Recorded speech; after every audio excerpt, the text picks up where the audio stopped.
Ici Marie-Louis Leroux, et sur ma chaîne, je vous parle de personnalités célèbres. Cela peut être des stars contemporaines ou des figures célèbres du passé. Abonnez-vous si ce sujet vous intéresse. Et maintenant, passons à la célébrité du jour. Bonjour à tous. Dans cette vidéo, je vais vous parler de Nassim Lyes, un artiste et créateur qui a su captiver l'attention de nombreux fans avec son style unique et sa vision artistique. Nous allons explorer son parcours, ses inspirations et les projets qui le passionnent actuellement. Restez avec moi pour découvrir comment Nassim Lyes a réussi à se démarquer dans le monde de l'art et de la création. C'est parti! Nassim Lyes, de son vrai nom Nassim Sy Ahmed, est un acteur né le 3 juin 1988 à Nîmes, dans le Gard et d'origine algérienne. Il grandit avec ses 3 frères aînés dans le quartier du Mas de Mingue.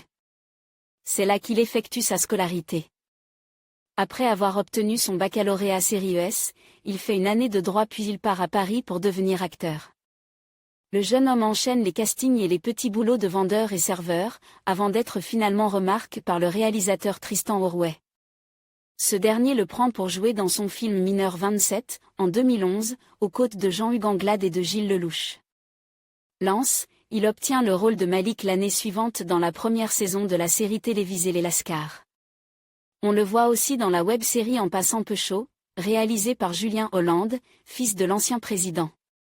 Un film est adapté sur Netflix en 2021 d'après la série, et l'acteur rejoint le casting dans le même rôle qu'il tenait 9 ans auparavant. Toujours en 2012, il joue aussi dans la série Talons aiguilles et bottes de paille. En 2013, Nassim Lyes joue avec Eddie Mitchell et Reda Kateb dans la comédie Les Petits Princes.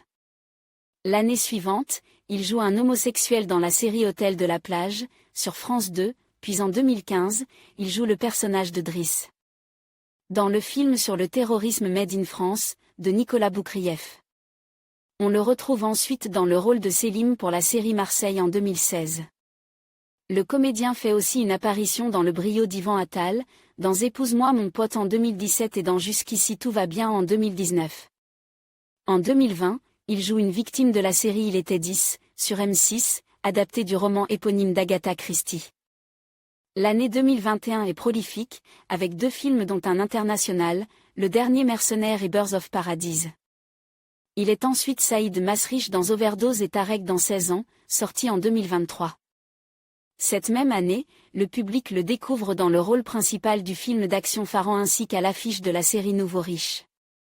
Sur Netflix, réalisé par Julien Royal, fils de François Hollande.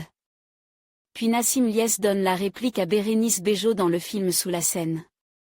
Fin 2024, il retrouve Julien Royal pour un film narrant l'histoire de Gloria, une ex-championne de boxe, dont la date de sortie est encore inconnue.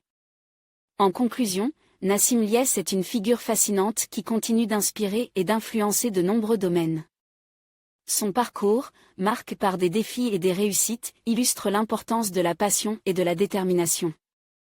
Nous espérons que cette vidéo vous a permis de mieux comprendre son impact et son héritage. Merci de nous avoir suivis, et n'hésitez pas à partager vos réflexions sur Nassim Lyes dans les commentaires. À bientôt pour de nouvelles découvertes.